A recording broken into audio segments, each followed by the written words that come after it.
على عباده الذين اصطفى أما بعد فأعوذ بالله من الشيطان الرجيم بسم الله الرحمن الرحيم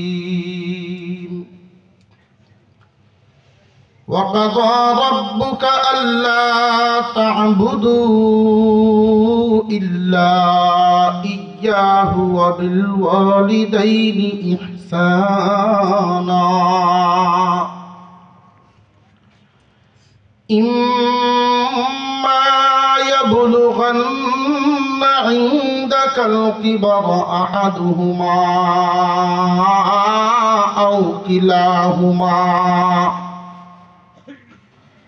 فلا تقل لهما أف ولا تنهرهما وقل لهما قولا كريما واخفض لهما جناح الذل من الرحمة وقل رب ارحمهما كما ربياني صغيرا صدق الله العظيم. وقال رسول الله صلى الله عليه وسلم إن الجنة تحت أقدام الأمهات وصدق رسوله النبي الكريم ونحن على ذلك من الشاهدين والشاكرين والحمد لله رب العالمين. اللهم صل على محمد وعلى آل محمد كما صليت على إبراهيم وعلى آل إبراهيم إنك حميد مجيد. اللهم بارك على محمد وعلى آل محمد كما باركت على إبراهيم وعلى آل إبراهيم إنك حميد مجيد.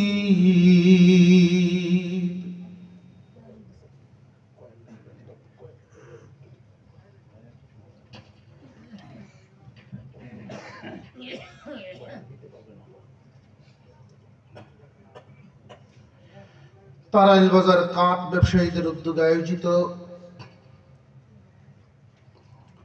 ষষ্ঠ বার্ষিক ইসলামী সম্মেলনের শ্রদ্ধাভাজন সভাপতি সাহেব,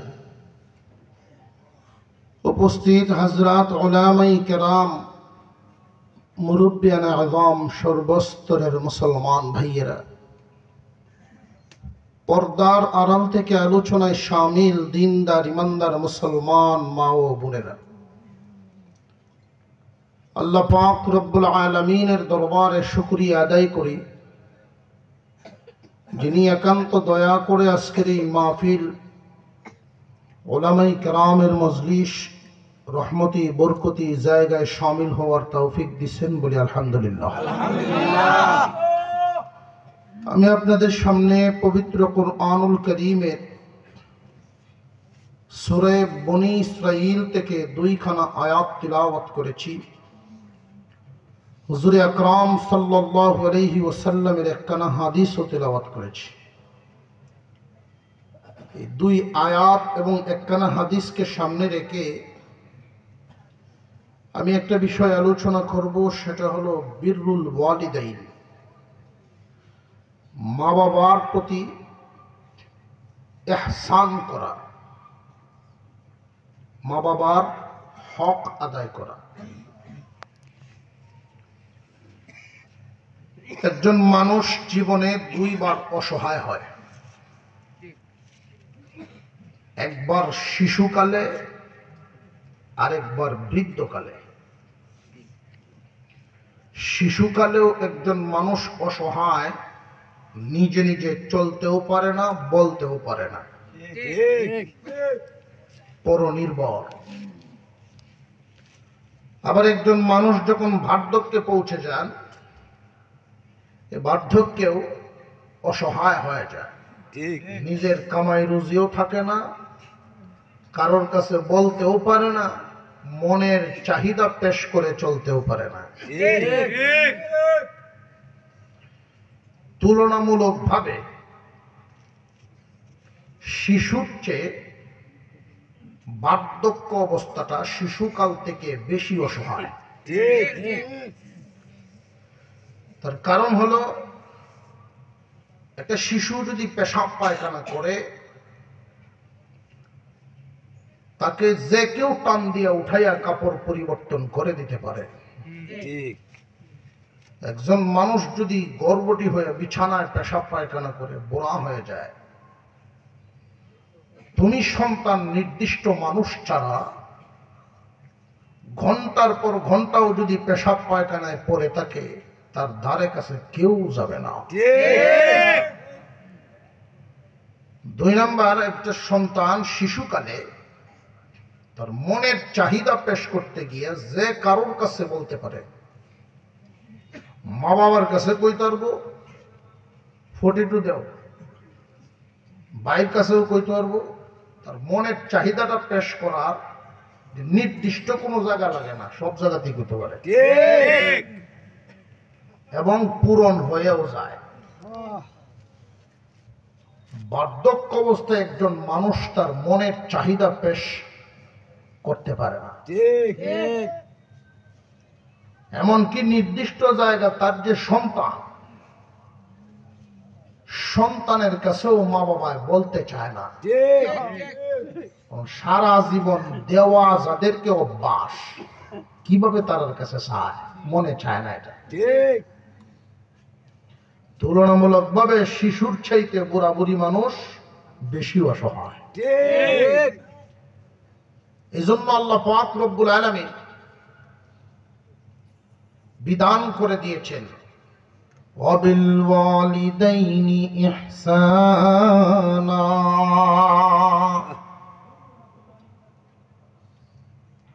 তোমরা তোমাদের মা বাবার উপরে ইহসানপূর্ণ আচরণ করো। তোমরা তোমাদের মা বাবার সাথে ইহসানপূর্ণ আচরণ করবা। প্রশ্ন জাগে, কখন মা বাবার সাথে ইহসানপূর্ণ দয়ার আচরণ কখন করা লাগবে? আল্লাহ পাক রব্বুল আলামিন কুরআনুল কারীমের ভিতরে উল্লেখ করে দিলেন, ইম্মা ইয়াবলুগান্না ইনদাকাল কিবারা আহাদুহুমা আও কিলাহুমা, তোমার আব্বা আম্মা যখন বার্ধক্যে পৌঁছে যান, যদি তুমি তাদের উভয়কে বা যে কোনো একজনরে যদি পাও, আল্লাহ কথাটা যে জিজ্ঞাসা করেন খুব ভালো করে বুঝবেন, চিন্তা করবেন। মহান মাওলা কিন্তু কথাটা বলেছেন যদি তাদেরকে পাও। এই নসিব সবার হয় না, সবাই পায় না। আল্লাহ পাক রব্বুল আলামিন ডাইরেক্ট আদেশ দিতে পারতেন, এই কথাটা না বললেও তো হইতো, যদি তাদের উভয়রে পাও বা যে কোনো একজনরে পাও। আল্লাহ পাক এইভাবে বললেন, কারণ কি সবাই পায় না, এই নসিব সবার হয় না। মা বাবার খেদমত করার নসিব না বুঝার কারণে অনেক সন্তানাদি বুঝা মনে করে, বিপদ মনে করে, কিন্তু এটা রহমত। মা বাবার প্রতি ইহসানপূর্ণ আচরণ করে, দয়ার আচরণ করে, যদি মা বাবার মন জয় করতে পারো, মা বাবারে খুশি করে যদি কবরে দিতে পারো, আল্লাহ পাক রব্বুল আলামিন ওই মানুষগুলোরে 4টা পুরস্কার দেন। 4টা, 3টা দিবেন দুনিয়ায়, 1টা দিবেন আখেরাতে। মা বাবার বাধ্য সন্তান, যারা মা বাবার বাধ্য সন্তান হবে, আল্লাহ এদেরকে 4টা পুরস্কার দিবেন। যারা মা বাবার অবাধ্য সন্তান, এদেরকে 4টা গজব দিবে। 8টা তো মনে রাখা সম্ভব না, 4টা মনে রাখলেই বাকি 4টা মনে থাকবে। 4টার বিপরীত বাকি 4টা। 4টা পুরস্কার, এর বিপরীত হইল গজব। মা বাবার বাধ্য সন্তানকে আল্লাহ পাক 4টা পুরস্কার দিবেন, অবাধ্য সন্তানকে 4টা গজব দিবেন। 3টা দিবেন দুনিয়ায়, 1টা দিবেন আখিরাতে। আল্লাহু আকবার। আল্লাহ পাক রব্বুল আলামিন বলেন, ওয়া বিল ওয়ালিদাইনি ইহসানা। তোমরা তোমার মা বাবার সাথে ইহসানপূর্ণ আচরণ করো। ইহসানপূর্ণ আচরণ কেমনে করা?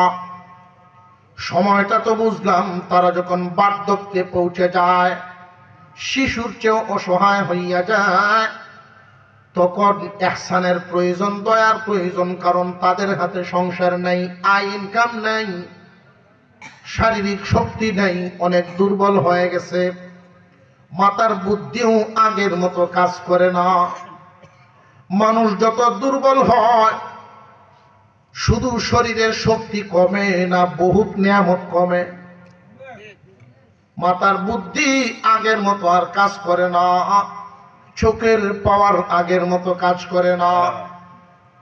বার্ধক্যজনিত কারণে সর্বহালতেই দুর্বল। এমত অবস্থায় তার উপরে তুমি ইহসান করো। তুমি সন্তান, তোমার আব্বা আম্মা যদি কথাবার্তায় উল্টা পাল্টা লাগায়, তুমি রাগ হইও না, রাগ হইও না, বরং নীরব নিস্তব্ধে অপলক নজরে এদের চেহারার দিকে তাকায়া মনে মনে ভাবো, তোমার আব্বা আম্মা আগের জায়গাত নাই। ঠিক। তোমার মা বাবার বুদ্ধি কমতে হয়ে গেছে। তোমার মা বাবা তো এমন ছিল না, তারা কথা বলতো কত দামি দামি, এখন কমে গেছে। তুমি রাগান্বিত হইও না, তুমি বুঝিয়া নেও, তোমার আব্বা আগের জায়গাত নাই, তোমার আম্মা আগের জায়গাত নাই, বেশি দিন টিকবে না। মুসলমান ইমানদার ভাইরা আমার, প্রশ্ন জাগে, মা বাবার প্রতি ইহসান করব কেমনে? মুফাসসিরিনে কেরাম উত্তর দিলেন, তারা তোমাদের উপরে করছে যেমনে। কথা বুঝে আসতেছে? তারা তোমার উপর করছে যেমনে, তোমার খাবারের দিকে খেয়াল রাখতো, তুমিও তাদের খাবারের দিকে খেয়াল রাখবা। আব্বা কি খাইলো না খাইলো না। এমন সন্তানও আছে 10 দিন একই বাড়িতেই থাকে, অথচ মা বাবার সাথে কথাই হয় না, 10 দিন চলে যায়, 1 সপ্তাহ চলিয়া যায়, মা বাবারে মুখ দিয়া কথাটাও জিজ্ঞাসা করে না। এই আয়াতের ভিতরেই আল্লাহ পাক সন্তানদেরকে যে আদেশ দিলেন, ইহসান করো, দয়ার আচরণ করো। দামি দামি কাপড় চোপড়, দামি দামি খাবারের অর্ডার দেন নাই। এই ইহসান করার পদ্ধতি উল্লেখ করেছেন মানসিক শান্তি। তোমার আব্বা আম্মার দিলের দিক তাকায় আচরণ করো। বাজার থেকে গেলেন বাসায়, গিয়ে যদি জিজ্ঞাসা করেন আব্বা খাইছে রে, আম্মা খাইছে, আপনি গেলেন গভীর রাত্রেই গেলেন, ব্যস্ত মানুষ, বিভিন্ন কাজের কাজে সময় মতো যেতে পারেন না। যদি এই কথাটা জিজ্ঞান যে আব্বা আম্মা খাইছে নি, পাশের রুম থেকে এটা শুনেই তার আর কলজা ঠান্ডা। মা বাপরে দামি কাপড় দিলেন, দামি খাবার দিলেন, মুখ দিয়ে জিগাইলেন না। তোমার মা বাপ তোমার মুখের একটা কথা শোনার জন্য অনেক পাগল হয়ে থাকে তাদের অন্তর। আল্লাহ পাক রব্বুল আলামিন মা বাবা নামক নিয়ামত যাদেরকে দান করেছেন, ইহসানপূর্ণ আচরণ করবেন, দয়ার আচরণ।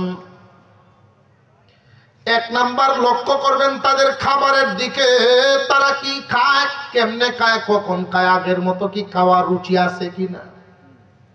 যদি দেখো আমার আব্বা আগের মতো তরি তরকারি ভালো লাগে না, তাহলে বুঝবা এক্সট্রা কিছু আব্বার জন্য আনতে হবে। খুব বেশি টাকা লাগবে না, খালি কলা নিয়ে একটু গুড় নিয়ে একটু করো, সামান্য একটু যদি চিন্তা করো, এক মুঠ ভাত বেশি খাইতে পারবে, তোমার আব্বার স্বাস্থ্যটা ভালো থাকবো। এটা কেন করবেন জানেননি? আপনি যখন ছোট ছিলেন, আপনার মা খাবারের প্লেটটা নিয়ে বাচ্চার পিছনে পিছনে দৌড়ায়, এক রুম থেকে আরেক রুমে যায়, এক রুম থেকে আরেক রুমে যায়, ঘর থেকে বাহিরে যায়। সন্তান যদি এক জাত দিয়ে না খায়, পাগল হয়ে যায়, কেমনে তারে খাওয়ানো যায়? তোমরা তোমাদের মা বাবার প্রতি ইহসান করবা কেমনে? তারা তোমার উপর করছে যেমনে।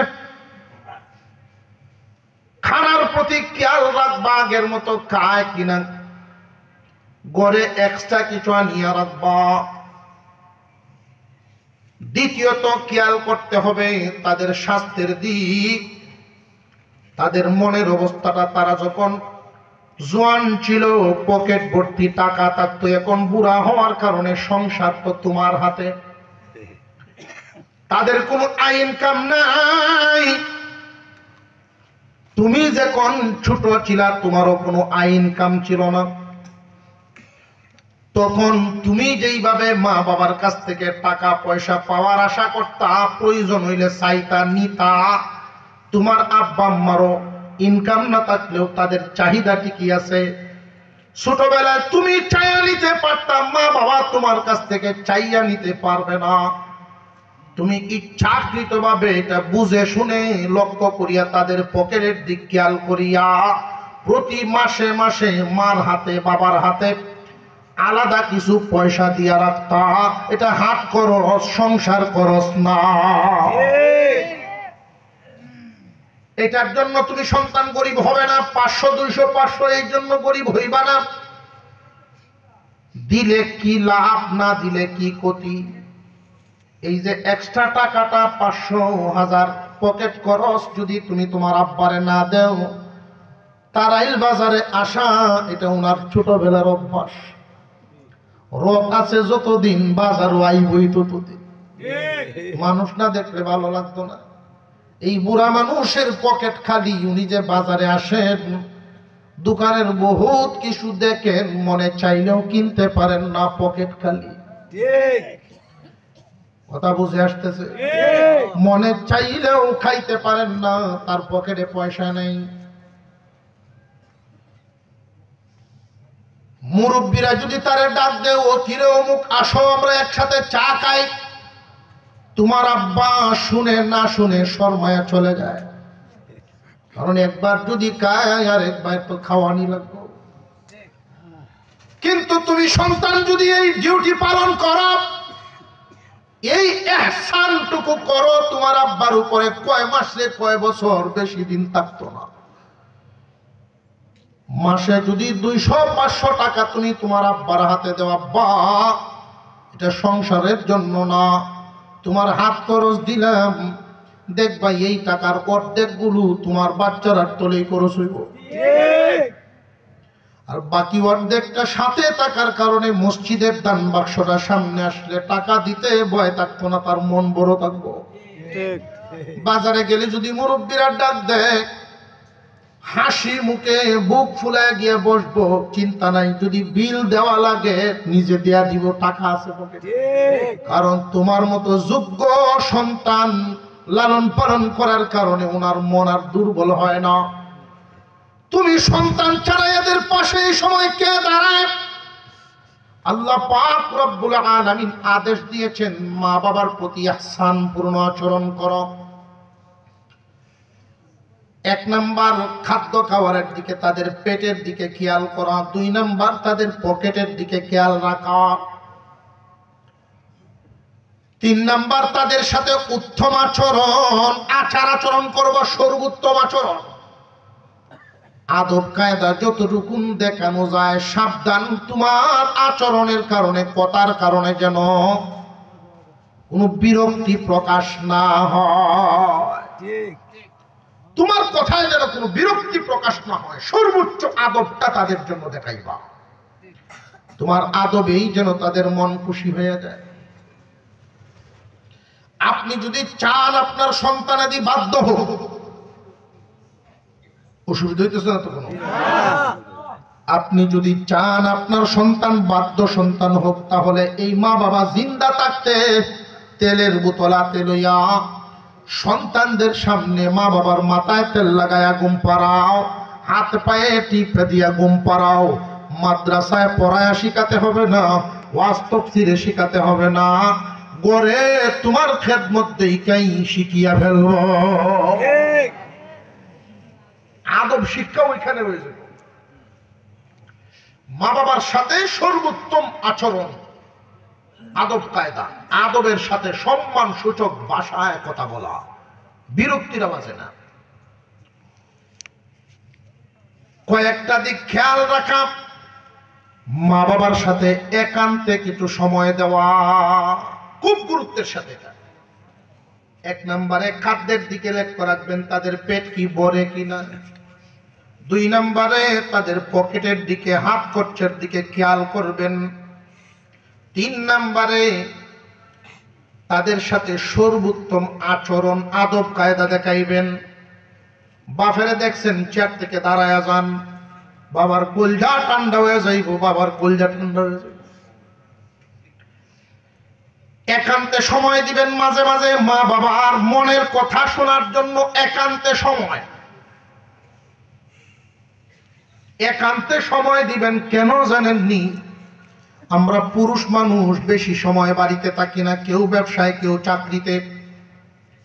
বৌমা কোন ধরনের আচরণ আপনার আম্মা আব্বার সাথে করে, ওইটার খবর নেওয়া। ঠিক একান্তে সময় দেওয়া লাগে মাঝে মাঝে। যদি একান্তে সময় আপনি না দেন, মনের ভিতরে জমে থাকা কথাগুলো বলার সময় পায় না, জায়গা পায় না। মনের দুঃখ মনে লইয়াই গুরুস্থানে যা। তোমার ইচ্ছাকৃত ভাবে আইসা বলবে না, চিল্লাইবে না, বলবে না। বললে যদি সংসারে ঝগড়া হয়, এই বয়ে বলতে আসে না। তুমি সন্তানের দায়িত্ব, বুড়া অবস্থায় তারা যে হালতে আছেন, তোমার বিবি যদি কোনো খারাপ আচরণ করে এটাও বের হইব, ভালো আচরণ করলে ওইটাও বের হইব। ঠিক একান্তে সময় দিলে বুঝতে পারবেন আপনার বিবি কোন ধরনের আচরণ আপনার আব্বা আম্মার সাথে করে। যদি দেখা যায় ভালো আচরণ করে, তাহলে আপনার কাজ হইল, আপনার দায়িত্ব হইল বিবিরে পুরস্কার দেওয়া, তারে খুশি করা, আচরণ আরো সুন্দর হইব। আর যদি শুনেন যে না একটু ঝামেলা চলছে, সময় মতো চিকিৎসা নেন, নইলে মা বাবার অন্তরের এই কষ্টটা ক্যান্সারের রূপ নিব। দিন দিন শুধু বাড়তেই থাকবো, বাড়তেই থাকবো, কষ্ট লইয়াই মরব। সময় মতো যদি কেউ টাইট না দেয়, চিকিৎসা না নেয়, মা বাবার সাথে তোমার বিবির যে আচরণ, সময় মতো যদি লাগাম না ধরো, আচরণ খারাপ হইতেই থাকবো, হইতেই থাকবো, হইতেই থাকবো। এক সময় এমন পর্যায়ে গিয়া দাঁড়াইব, তোমার বিবি তোমার সাথে টক্কর দেওয়া শুরু করবে। হয়তো মা বাপ লইয়া থাকবা, নইলে আমারে লইয়া থাকবা। ঠিক সময় মতে যদি চিকিৎসা নেও, তাহলে ওই পর্যন্ত যাবে না। কথার কথা, সময় মতো চিকিৎসা আপনি নিলেন, বিবি ঠিক হয়ে যাবে। তো চিকিৎসা নেওয়ার পরেও ঠিক হইল না, চিকিৎসাটা নিবেন, আশা করি ইনশাল্লাহ ঠিক হবে। বিবি যদি হুমকি দেয়, তোমার মা বাবার খেদমত আমি করতে পারবো না, যে দেখো আমার সন্তুষ্টিতে তোমার সন্তুষ্টি, আমার সন্তুষ্টিতে তোমার প্রতি আল্লাহ সন্তুষ্ট হবেন। আমি যদি নারাজ হই, আল্লাহ নারাজ। আর আমারে তো ট্যাঙ্কি ভাই না তোমারে দেয়া, আমি আমার মতো চলতেছি, আমার মা বাপরে যদি খুশি করতে পারো তাইলে আমি খুশি। মাঝে মাঝে যদি সময় মতো চিকিৎসা না নেন, এক বেড়ায় সারাদিন দোকানদারি করে তারালের মতো এরকম বাজারও, তো বাড়ির খোঁজখবর নেয় না। উচিত তো প্রতিদিন সাক্ষাৎ করা, মা বাবার সাথে দেখা সাক্ষাৎ করা, গোপনে কথাবার্তা লওয়া। 10 দিন যায়, 8 দিন যায়, বাপের সাথে দেখাই হয় না। তো বৌমায় করছে কি, কৌশল করিয়া একটা বাড়ি দে মাপে বাদ দেয়। এই খবর তো হতে জানে না। বাড়ি যে সময় রাখছে ফেরিওয়ালার কাছ থেকে, পাড়ার মহিলারা কইছে একটা বাড়ি রাখতেছে আমার শ্বশুরের লেখে, বেটিনে গপ করে দেখছ। আমরা হুতান আবুদুরদেরও তো আদর করি না, হুরের যে আদর করে দেখছো, এই বাড়ি রাখছে হুরের লেখে। বাড়ির যে কবিরাজি দেখি তা এটা তোর জানে না কেউ, মাপে বাদ দে। তো বেটার ভেট পড়ে না, এই দুঃখ কইব কাটতে মানুষের কাছে বললেও তো লজ্জা, ছেলের সরম না করেও পারতেছে না, ফেট করে না করতে কি। নাতি আছে এই দোকানদারের হুত, এটা ডাকিয়ে নিয়ে গেছে, ভাই দেখ তোর মা আমার বাড়ি দে মারতে বাদ দে, আমার তো ফেট ভরে না। তুমি বাড়িটা ভাঙ্গে লাও, তোর কি তা কস বাড়ি ভাঙ্গে গেলতাম। তোর আম্মা যে সরা মানুষ, দেওস না কথা পাইলে কিভাবে কাজে লাগে। তুমি বাঙ্গো, আওলা না লাগলে বাঙো তো না বাঙ্গো। তো বুড়া বেটা আর একদিন ভাঙ্গেছে, এখন তো বেটি ওয়াজ উঠছে, এই যে ছুটলো যে কথা আর বদ্ধ হয় না, চলছে। রাত্রে আইসে ছেলে বাড়ি, বউ হুমকি দেয়, তোমার বাপ লয়ে তুমি তা হ, এই জালাত আমি নাই। আমি কালকে সকালে উঠতে যেতেছি বাপের বাড়ি। তো ছেলের অবস্থা যদি হয় এরকম, বউয়ের হুমকি শুনিয়া বউ যদি করে বাপের বাড়ি যাবো, ওর বাড়িতে আগে বইটায়, তাহলে বেটি ল্যাম্প পাইতো না। যদি কয়ে যায় আমাকে বাপের বাড়ি, ব্যাগটা গুছাও আমি একটা গাড়ি আনি, এই হুমকি আর দিত না। এটা হলো চিকিৎসা, রোগের চিকিৎসা। ছেলের মনে মনে আচ্ছা আব্বার এই দুই এক কথা কয়ে নাই, গেছে বাপের রুমের সামনে, আব্বা বুড়া হয়েছ, এত রাগ বোঝা গেল লাগিনি, একটু ধৈর্যবালা। এমনি নাতি যেটা যেটা বুদ্ধি দিছি হেঁটে আইছে, দাদা তুমি যে বাড়িটা বাংলা আমি মাপ কই ভাইয়া। বাপে জিগায়, প্রভু তুই মাপের কথা কি তা কস। দাদা বুড়া হয়েছে, তোমরা মাপে বাদ দাও, আম্মা মাপে বাদ দে বাড়িটা দেয়া। তোমরা যেদিন বুড়া বুড়ি আম্বো তো মাপে দেয়, মাপটা ভাইয়াম কই।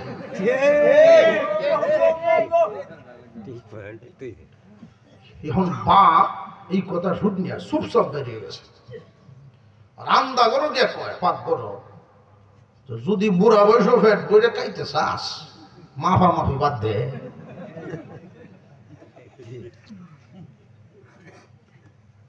বিবি সাহেবকে এইরকম তালিম যদি দিয়া সঠিক রাখতে পারেন, সময় মতো চিকিৎসা নিতে পারেন, মা বাপ খুশি হোক।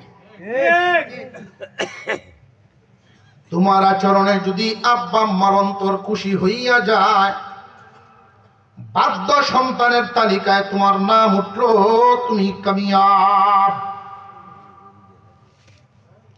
আল্লাহ পাক রব্বুল আলামিন মা বাবার বাধ্য সন্তানকে পুরস্কার দিবেন 4টা, অবাধ্যরে গজব দিবেন 4টা। মাতা পিতার মন শুধু খাওয়ায়া দিয়া জয় করা যায় না, আচরণে খোঁজখবরের মাধ্যমে। আম্মা আব্বার লাগিন মৌসুমীর একটা ফল প্রথমে আসছে, মৌসুমের ফল বাজারে আইছে, এটি আনলেন 100-150, দেখবেন মন খুশি হয়ে গেছে, এই ফলটা আইনা দিবেন আব্বা আম্মারা। যদি দেই না আব্বা আম্মারা তো নেও, তোমরা খাইবা, এটা আমার ফুলা বানির লাগিন পরে আনাম। এই যে এত দিলেন তারা খাইব কিন্তু কম, বেশিরভাগটাই নাতিরারই কইব। ঠিক তোমার মুখের কথার দ্বারায় তাদের অন্তর খুশি হইয়া যায়। এটা খাইতে বসে বুড়া মানুষ, রুচি কমছে, মুখের তরকারি ভাল লাগতেছে না। তো বৌমারে জিগায় তরকারি ছাড়া আর কিছু কি আছে? কয় না, আর কিচ্ছু নেই। পাশের রুম থেকে ছেলে শুনে আফসুস করতেছে, যদি গুড় কলা থাকতো, দই টই থাকতো, আব্বা এক মুঠ খাইল। আফসুস করতেছে আর আরেকবার থেকে নিয়ে আসবো এই সিদ্ধান্ত নিতেছে। মুরব্বী মানুষ, উনিও খুব সংযমী, আচরণ ভালো, ওনার মাথা এখনো ঠিক আছে। কারণ অনেক মানুষের মস্তিষ্ক মেধা কাজ করে না, বেঠিক হয়ে যায়। বেঠিক হওয়ার কারণেই তারা বেঠিক কাজ করে, আর বৌমা এটা সহ্য করতে পারে না, ঝগড়া বাঁধায় দেয়। বৌমার উচিত, আমার শ্বশুর শাশুড়ি তো এমন ছিল না, কমে গেছে মেধা, বুদ্ধি কমে গেছে, এটা বুঝাইতে হবে। উনি হাত ধরে চলে গেছেন ওনার রুমে। এখন স্বামী স্ত্রী একসাথে খাইতে বসে। খাওয়ার শেষ পর্যায়ে ফ্রিজ থেকে দই বের করছে। ছেলে জিগায়, কি ব্যাপার, এটা করতো? আমি তো আনছিলাম না। সকালবেলায় আমার ছোট শাশা এই কুমিল্লার দই দিয়ে গেছে, আমার প্রিয় দই। উনি জানেন আমি ছোট কাল থেকে এটা পছন্দ করি, এই জন্য যাওয়ার সময় ফুটলা দই দিয়ে গেছে। তখন ছেলে আবার জিজ্ঞাসা করে, আব্বানু চাইলো শুনলাম? যদি না জিগাইতো তো মামলা ফলে ঘুরছি। আব্বা যে শুনলাম চাইলো, তুমি দিলা না। এখন বেটি বুদ্ধি হইলে কয়, যে দই হইল আমার প্রিয়, আমার এই প্রিয় বস্তুটারে, আমার প্রিয় মানুষটারে আগে খাওয়াইব, এরপরে অন্যরা। এই কথা যদি বউ কয়, অর্ধেক যুবকরা এরকম মুমের মতো বললে যেতে হবে না। বউ যখন কয় আমার প্রিয় মানুষটারে, কইছেটা কি তারি আমার সর্বনাশ করতেছে।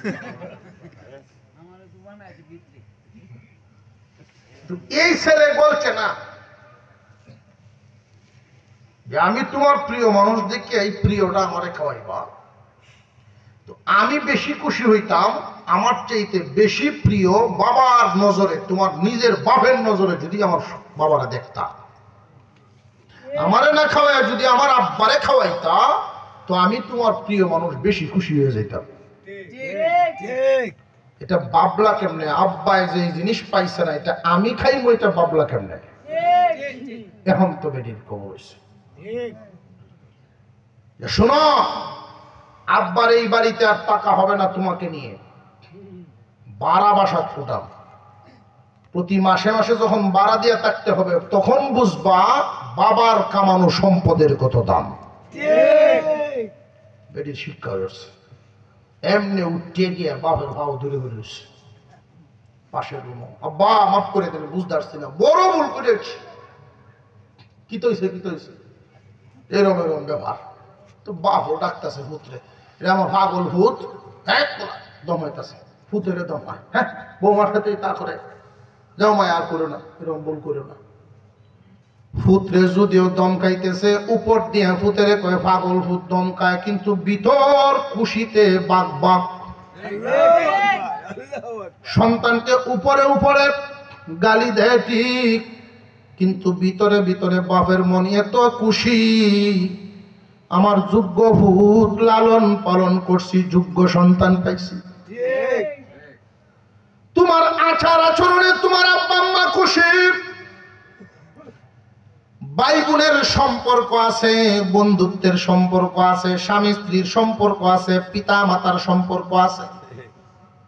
একটা সম্পর্কের কারণে যদি আরেকটা সম্পর্ক ভাঙ্গে, এই জগতের মধ্যে সবচেয়ে মজবুত সম্পর্ক হলো মা বাবার সাথে সন্তানের। কিন্তু আফসোসের সাথে বলি, বর্তমান সমাজে অনেক সময় স্বামী স্ত্রীর সম্পর্কের কাছে মা বাবার সম্পর্কটা দুর্বল হয়ে যায়।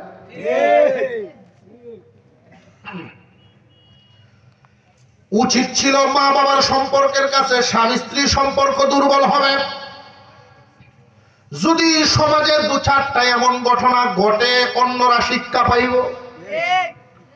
কোন নারী যদি হুমকি দেয় তোমার আব্বা আম্মা নিয়ে থাকবা না আমার নিয়ে থাকবা, যুবকের উচিত হলো যে আমি একটু হিসাব করে দেখি যে কি হিসাব, তোমার সাথে সম্পর্ক আমার বেশি দিনের না মা বাবার সাথে বেশি দিনের, হিসাব করে দেখি। যার সাথে সম্পর্ক বেশি দিনের তার সাথেই থাকতে হবে। তুমি নতুন মানুষ,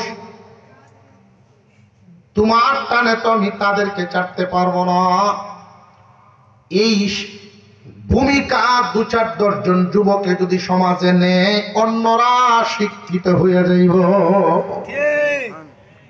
ইসমাঈল আলাইহিস সালাম একটা চিঠি লিখছেন। ইসমাঈল আলাইহিস সালাম চিঠি লিখছেন, ইব্রাহিম আলাইহিস সালাম চিঠিটা পাইছেন। চিঠির মধ্যে লেখা আছে, আব্বাজান বিয়ে করছি, আপনার বৌমা দেখা যান, দোয়া করিয়া দিয়া যান। আল্লাহর খলিল চিঠি পাইয়া খুব খুশি। আমার আদবওয়ালা পরীক্ষিত বাদ্য সন্তান, পরীক্ষিত বাদ্য সন্তান, ছোটবেলায় যেই সন্তান পরীক্ষায় পাস, উনি শুধু জিজ্ঞাইছিলেন যে আমি স্বপ্নে দেখছি আল্লাহর নামে তোমারে জবাই করি। ইসমাঈল আলাইহিস সালাম জবাব দিয়েছিলেন, বাবা গো, মার কাছে শুনছি নবীগণের স্বপ্ন ওহী বরাবর। কারণ জেনতেন মহিলার কাছে উনি লালিত পালিত হন নাই, হাজেরার কাছে লালিত পালিত হইছেন। মার কাছে শুনছি নবীগণের স্বপ্ন ওহী বরাবর। আব্বাজান স্বপ্নে যা দেখেছেন বাস্তবে পূরণ করেন, আমারে সবুরকারীদের মধ্যে পাবেন। পরীক্ষিত বাদ্য সন্তান চিঠি পাইয়াই উনি তৈরি হয়ে রওনা দিছেন 1600 মাইল দূরের পথ। একটা প্রশ্ন করতে পারেন আপনারা, পরীক্ষিত বাদ্য সন্তান, এই বাদ্য সন্তানে বিয়া করার হোরে বাপেরে কয়কেন লেগে, বাপেরে বিয়াত নাই নেবে এটা করলো কেমন সন্তান, এই প্রশ্নটা জাগে অনেকে। কারণ আমরা বেশাদির মধ্যে যেটি করি, আমরা ডাহার মানুষ আনি, সিটাং যারা তাকে তারারেও আনি, আশপাশে 210 গ্রামের ভিত্তি আত্মীয় স্বজন যা আছে মোটামুটি মাটির উপরে যা আছে সবারই আনি, খালি মরছে যারা হেডি আনতে পারি না ব্যাত। অথচ ইসলামী শরীয়তে যত কাজ আছে সবচাইতে সহজ কাজ হইল বিয়ে। বুঝে আসতেছে? ইসলামী শরীয়তে সবচেয়ে সহজ কাজ বিয়ে। নামাজ পড়লেও তো আগে উজু হন লাগে, কাপড় চোপড় ভাগ শাক, এরপরে ভাগ জাগা, কত জাতের শর্ত সরাই, কত কোটি বিয়ে হওয়ার ইজাব কবুল, সাক্ষী ঠিক রেখে যদি কবুল তো হ্যাঁ করেছি, খেলা শেষ। কার আপনাকে বিয়া এই সহজ কাজটাকে আমরা এত কঠিন করছি, মেয়ে হইলেই বেড়া না ডরায়, মেয়ে জন্ম নিলেই গুঠা হয়, গুঠা তো ভাজে হয় না। আমরা এমন কঠিন করছি এই সহজ কাজটিতে। আমি বয়ান করছি যে 3 মেয়ের বাপ জান্নাতি, 3টা মেয়ে লালন পালন করে বিয়ে শাদী দিলে জান্নাতি। তোমরা জবাব দেও 3 মেয়ে ফাইলিয়া বিয়া দিলে জাহান্নাম তো দুনিয়াতে হইবে।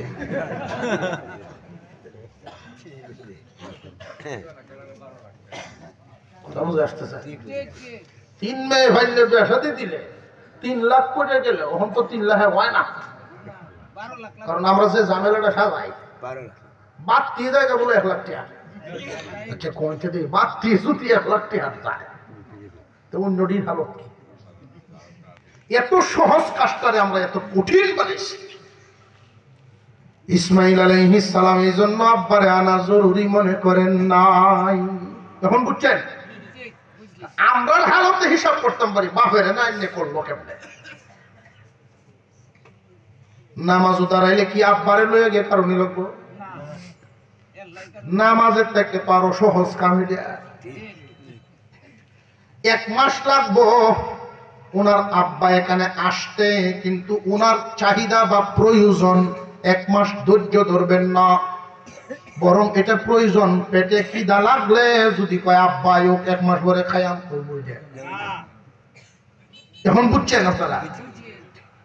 ইসলামী শরীয়তে সবচেয়ে সহজ কাজ বিয়ে, এটা আমরা কঠিন বানাইতে বানাইতে এমন বানাইছি মেয়ের বাপ 7 কেতার জল লইয়া ঘুরে। কয় কেতা? 7 কেতা। এটা আমরা বানাইছি। ইব্রাহিম আলাইহিস সালাম আসছেন মক্কা নগরীতে, তখন তো আর মোবাইলের যুগ না। 1 মাস সময় লাগায়া ইসমাইল আলাইহিস সালামের বাড়ির সামনে এসে দাঁড়ায়া ডাক দিছেন, ইসমাইল। ইসমাইল আলাইহিস সালাম এই দিন বাড়িতে নাই। ভিতর থেকে আওয়াজ আসছে উনি বাড়িতে নাই, কিন্তু আওয়াজটা যে আইছে আওয়াজে আল্লাহর খলিল খুশি না। আওয়াজটা উনি যেমন চাইছিলেন এমন হয়েছে না। আর নেককার মহিলাদের আওয়াজ হবে নিচা, আর বদকার মহিলাদের আওয়াজ হবে উষা উষা উষা আওয়াজ। আর যেই ঘরের মহিলাদের আওয়াজ উষা হইতে থাকে, এই ঘরের পুরুষদের আওয়াজ নিচে হইতে থাকে। এটা কাপুরুষে পরিণত হয়। ঠিক কইতেছ, মনে হয় শহরের ভিতরে বাড়ি না, দূরা বাড়ি ঘর দূরা হইব নিশ্চয়ই। কারণ শহরের ভিতরে যারা এরা লড়তেছে না, এরা জানে বাসার যাওয়া লাগবো।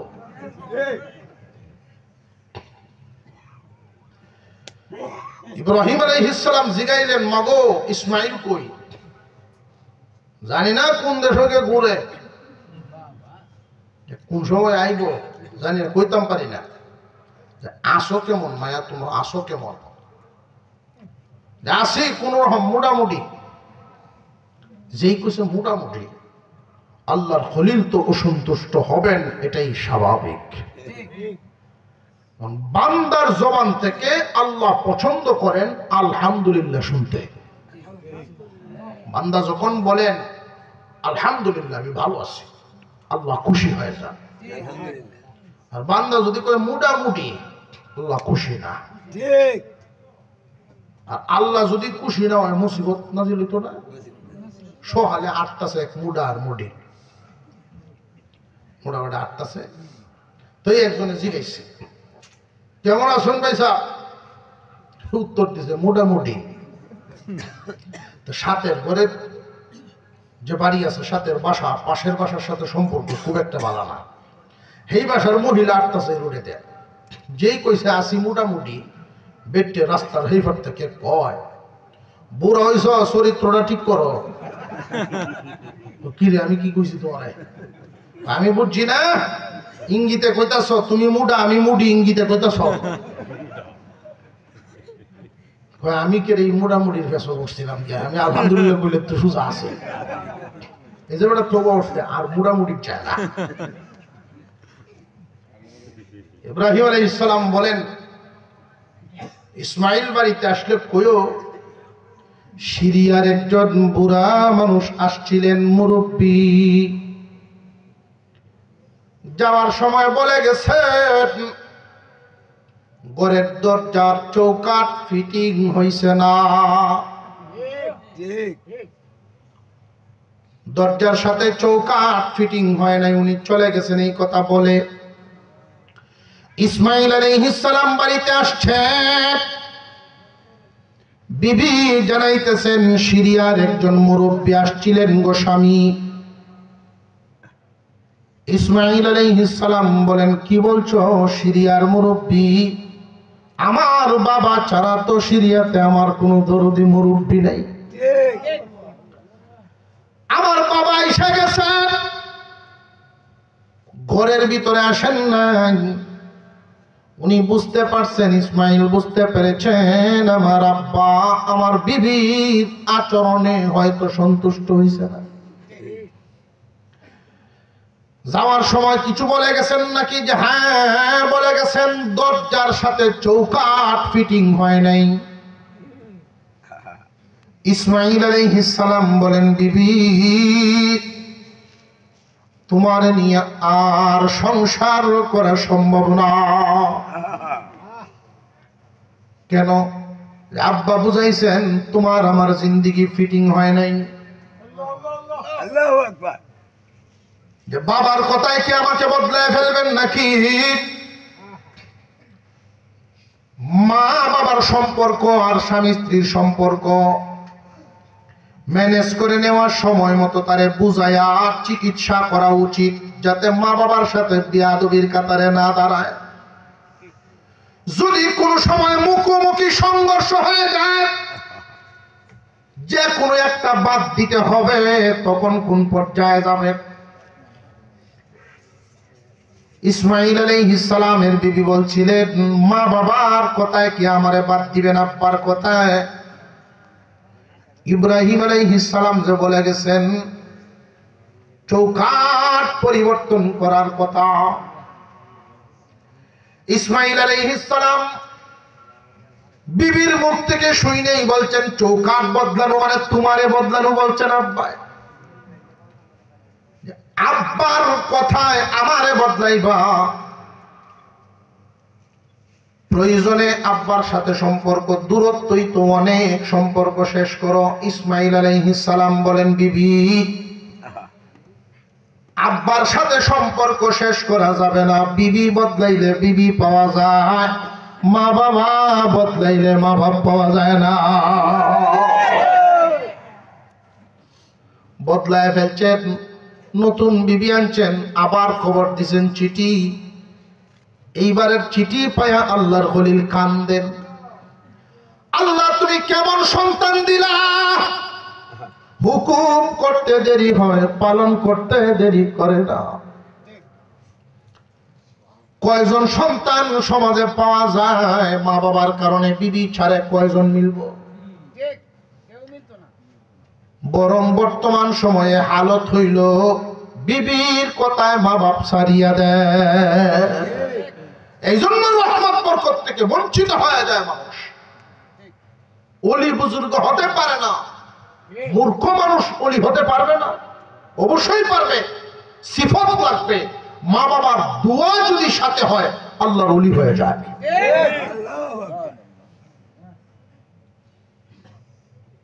ইব্রাহিম আলাইহিস সালাম আবার আসছেন, ওই দিনের মতো গেটের সামনে আইসা জিগাইছেন ইসমাঈল বাড়ির। আওয়াজটা পরিবর্তন, আগের তারিখের মতো না। আপনি ভিতরে আসেন। ভিতরে ঢুকছেন, খেদমত শুরু হয়ে গেছে। জিগাইছেন তোমরা কেমন আছো গোমা? যে আসমানের নিচে যত মানুষকে আল্লাহ ভালো রাখছেন, তাদের মধ্যে আমরাও একদল।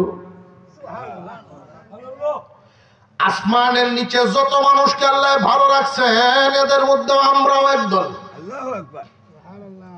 আল্লাহর শুকরিয়া আদায় করছেন যে আমার ফুত ইসমাঈল আসলে তুমি কইও গোমা, দরজা আর চৌকাঠ ফিটিং হয়ে গেছে, বদলানোর দরকার নাই। এমন দরজা চৌকাঠ একসাথে থাকলে সৌন্দর্য বাড়ে। ইব্রাহিম আলাইহিস সালাম চলে গেলেন, ইসমাঈল বাড়িতে আইছেন। বিবি আমার আব্বার দেহের গ্রাণ পাইতেছি, ঘরের ভিতরে বাবার গ্রাণ পাইতেছি আমি। উনি আসছিলেন, ঘরের ভিতরে বসছেন, ওনার খেদমত করেছি। তুমি বুঝলা কেমনে? আগের তারিখে আইছেন, ভিতরে আসেন নাই, তুমি কেমনে বুঝলা উনি যে আমার আব্বা? বিবি জবাব দেয়, স্বামী হে, গেটের বাহির থেকে যখন উনি ডাক দিয়েছেন ইসমাঈল, তখনই বুঝতে পেরেছি আমার স্বামীর কোনো আপনজন হবে। আপনজন ছাড়া ভিতর থেকে নাম ধরে এত সুন্দর করে কেউ ডাক দেয় না। আপনজন যারা, কাছের মানুষ যারা, যে যত বড়ই হোক নাম ধরিয়াই ডাকে। এই মানুষগুলো বিদায় হয়ে গেলে ডাক আর দুনিয়া জুড়ে শোনা যায় না। আপনজন তারা এত সুন্দর করে এইভাবে নাম ধরে কেউ ডাক দেয় না।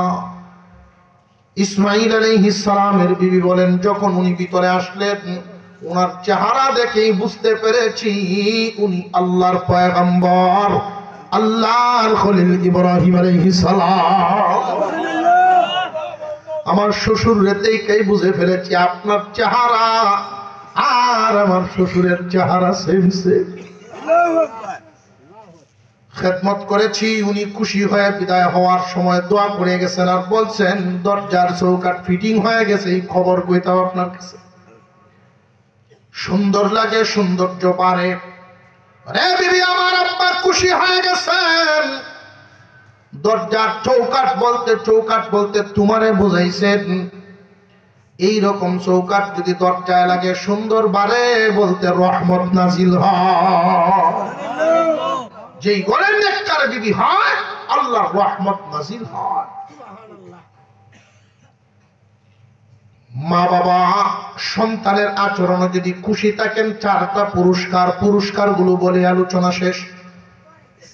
1 নাম্বার পুরস্কার, আল্লাহ রিজিকে বরকত দিবেন। কামাই রুজি বেশি হইব এই কথা নাই, বরকতি রিজিক যারা পায় অভাব হয় না, সুখ শান্তি পেরেশান মুক্ত জীবন পায়। বরকতি রিজিকের অর্থ হইল পেরেশান মুক্ত আল্লাহ চালায় নিব, অভাব দেখতো না। আর যদি বরকত না হয় 5 লাখ মাসও কামাইলেও 28 তারিখেই হইছে শেষ। কথা বুঝে আসতেছে? বরকতি রিজিক আল্লাহ দিবেন মা বাপ যদি খুশি হয়। 2 নাম্বার, তোমার সন্তানগুলোরে আল্লাহ মানুষের মতো মানুষ বানাইব। শিক্ষিত হওয়া এক জিনিস, মানুষ হওয়ার এক জিনিস। আমাদের দেশে বৃদ্ধাশ্রম গুলোতে যারা আশ্রয় দিছে বেশিরভাগই শিক্ষিতর মা বাপ। ওরা শিক্ষিত হয়েছে ঠিক, মানুষ হয়েছে না। রিক্সা চালায় খায়, দোকানে কাজ কাম করে খায়, এরপরেও মা বাপ ছাড়ে না। শিক্ষিত তেমন না, শ্রমিক, কিন্তু মনুষ্যত্ব আছে তার ভিতরে। তোমার মা বাপ যদি খুশি থাকে, তোমার সন্তানগুলোর আল্লাহ মানুষ বানাইয়া দিবেন। 3 নাম্বার নিয়ামত, আল্লাহ তোমারে সুস্থ নেক হায়াত দিবেন। সুস্থ হায়াত চলায়া ফিরাইয়া নিবেন। বড় ধরনের কঠিন রোগে আক্রান্ত করিয়া বিছানায় ফেলবেন না। 3টা নিয়ামত দুনিয়ায়। আখিরাতে জান্নাতের দরজা খোলা, ইচ্ছা মতো ঢুকে যাইবা। দুনিয়ায় রিজিকে বরকত, সন্তানাদি হবে মানুষ, সুস্থ একটা হায়াত, জান্নাতের দরজা খোলা। 4টা গজব হইল, 2 হাতে কামাইবা, মা বাপ ও খুশি, 2 হাতে কামাও, পেরেশানি দূর হবে না। দুনিয়ার যত বড় দরগা, যত বড় মাজারে গিয়ে সিন্নি দেও, যত বড় ফিরাউলিয়া আল্লাহর ওলি, তাদের দরবারে গিয়ে হাতিয়া দাও, হক্কানি লাইনে যাও, কাজ হইতো না। ঘরের সিন্ধুকে তালা লাগায়া দুনিয়া ঘুরলে লাভ নাই। মা বাবার বদদুয়া যদি নসিব হয়, পেরেশান মুক্ত হয়ে যাইব। পেরেশানির জীবন মা বাবার বদদুয়ার কারণে। মা বাবার অবাধ্য সন্তান পেরেশানির জীবনে পড়ব, পেরেশান মুক্ত হইতো না। নিজের সন্তানরে যত শিক্ষিতই বানাও কিনি মানুষ হইতো না। বাপেরে গেলেইব, লাঠি লইব, মানুষ হইতো না। 3 নাম্বার, গড্ডা মোটামুটি আধা একটা ফার্মেসি থাকবো। তুমি ইবাদত গুজার হইলেও আগের কাতারের মুসল্লি, জান্নাতের দুয়ার বন্ধ। কারণ মা বাবার সন্তুষ্টিতে আল্লাহর সন্তুষ্টি। এই নিয়ামত সবাই পায় না, যারা পাও এদের প্রতি ইহসান পূর্ণ আচরণ করো। আল্লাহ আমাদেরকে আমলের তৌফিক দেন, বলুন আমিন। আজকের মাহফিলের যিনি বিশেষ আলোচক, আপনারা অনেকেই শুনছেন, সাজাইল মাদ্রাসার বার্ষিক মাহফিল এক সময় আসছেন, অনেকের কাছে পরিচিত। আজকে হযরতুল আল্লামা